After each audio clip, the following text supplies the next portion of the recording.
But I keep coming back to that one throwaway line. The children were adept at recruiting such mentors. One of the most famous studies into resilience followed about 700 children in Hawaii from birth until about 40 years old. The researchers paid particular attention to their personality traits and their eventual life trajectory. They closed in on what they called at-risk children, those children who had difficult backgrounds that seemed to destine them for reliance on the state or trouble with the law. But even those at-risk children, about 1/3 of them have ended up as competent, caring adults. And they wondered, what traits do these children have that made them resilient enough to overcome the troubles of their childhood? The researchers put it down to 3 personality traits. Firstly, they had active, adaptable temperaments. They were curious, sociable, and good at problem solving. Secondly, they had a positive self-concept and motivation to achieve.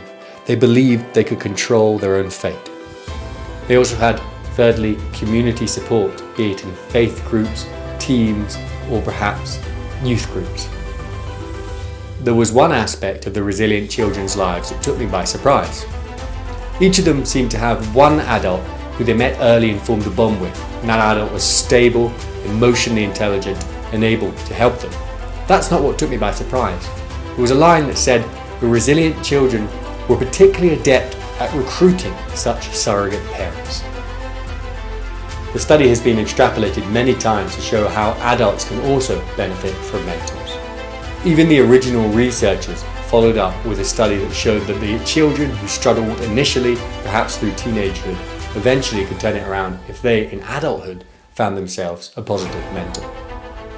Another piece of research shows that if you have a diverse range of mentors with different perspectives and different experiences, that can make you more resilient too.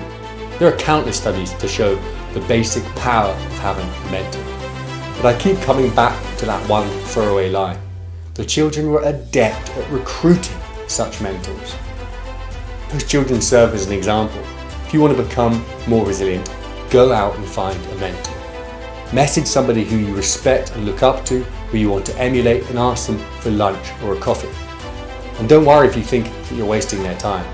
In our next video, we're going to look at the importance of becoming a mentor and how that can make you more resilient too, so the relationship works both ways.